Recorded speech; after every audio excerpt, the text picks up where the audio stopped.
Nightly greetings, one and all. William Theo, homegrown and happy, here to bring you PTV News now. Russia unleashed an avalanche of artillery fire this day on over 100 settlements in the Ukraine. The most so far this year, Ukraine authorities claim. Millions of shells have been rained on Ukrainian cities, towns, and villages since late February last year, pounding and pulverizing several locations across the eastern part of Ukraine to rubble and utter ruin. An oil refinery in Kremenchuk was among the hardest hit, even with no casualties recorded thus far.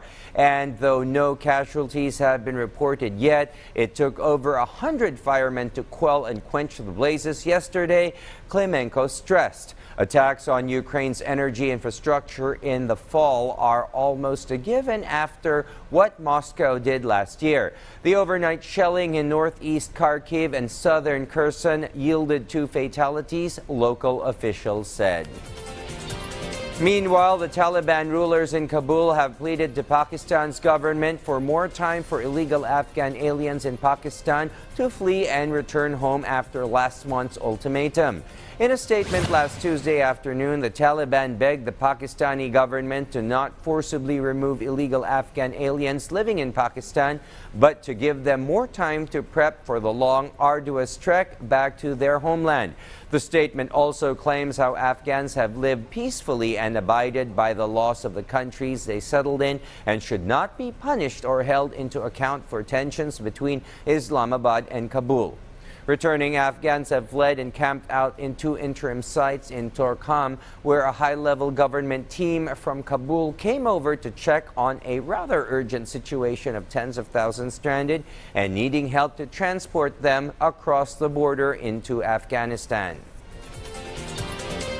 In other news, U.S. President Joe Biden could lose support from the minority bloc of Jewish, Muslim, and Arab voters if he persists to stick it out with Israel in the lopsided war and carnage in Gaza, with an expanded Israeli ground operations in the city. VOA's White House Bureau Chief Patsy Widakuswara has the full report.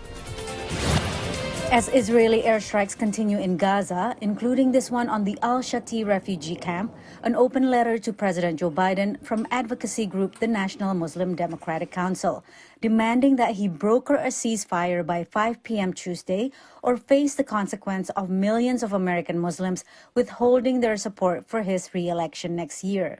We know for a fact that our community will make a difference in the battleground states. And I think Democratic Party leaders are paying attention, and they are afraid of what's happening. And they're sending messages to the White House that this is going to hurt our chances in 2024. More than 1 million Muslim voters cast a ballot in the 2020 election, turning out in numbers large enough to potentially swing the presidential race in some battleground states.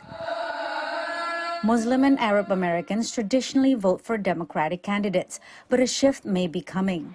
A new poll by the Arab American Institute showed support for Biden dropped among Arab American voters from 59% in the 2020 election to 17% ahead of 2024. We're going to continue to engaging with the Muslim community, the Arab American community, and Palestinian American leaders to hear their concerns. In contrast, Jewish Americans are deeply appreciative of Biden's support of Israel. Israel is an important issue, remains a very important issue to Jewish voters. It's an issue about which there's a very high emotional attachment between Jewish Americans and support of Israel. About 7 million Jews live in the U.S., the same number as in Israel. They make up 3% of the U.S. electorate. Biden is also widely praised in Israel. He has been urging Prime Minister Benjamin Netanyahu to conduct the war following international humanitarian law to protect civilians. What he's saying to Israel, to help me, to help you. If you give maximum effort to fight in the right way, according to the laws of war, then it makes it easier for me to support you and get support from you in the international community and at home in America and in the Democratic Party. Polls show more Republicans than Democrats approve of Biden's decision to send weapons to Israel. I do think that there isn't a lot of room for Republicans here, whether it's Trump or the Republicans in Congress, to outflank Biden on support for Israel. Meanwhile, there's growing pressure for a ceasefire, including from anti-war protesters during Tuesday's congressional hearing. Administration officials have advocated for humanitarian pauses to allow aid to reach civilians, but say a ceasefire at this point will only benefit Hamas. Patsy Wida Kuswara, VOA News, Washington. Right now, let's turn to our colleague Eddie Carta in Pines Country for what's cooking lately in the Cordilleras. Eddie?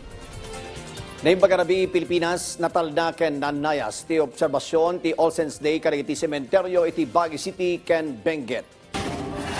Iti Baguio City Public Cemetery, rinibribo ti si marungkar iti tanem dagiti minatayda manipod itay agsapa.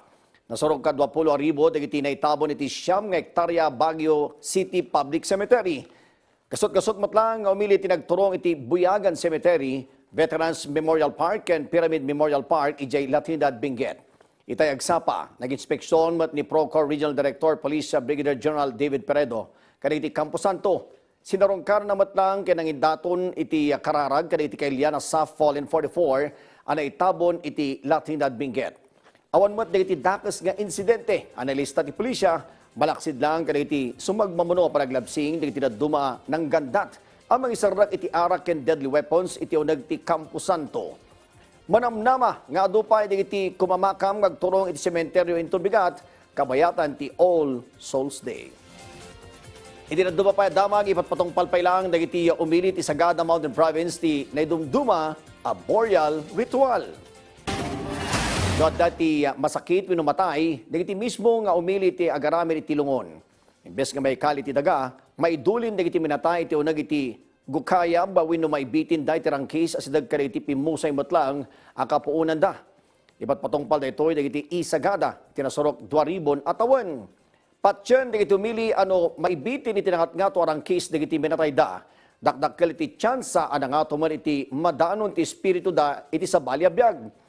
Iti agdama maysan analatak a pagpasyaran iti Eco Valley ijay sagada apakakitaan kada iti hanging coffins ngagtawanan iti nasurok maysa a siglo. Dagita dagiti damdamag manipod ito'y PTV Cordillera siak ni Eddie Carta naimbag Arabi. And that is a wrap for tonight. We look forward to seeing you again for the latest breaking events here and elsewhere. Keep in mind to always stay informed, stick to what works, get smart, be cool while you catch the news right here. William Theo here wishing you a restful night ahead.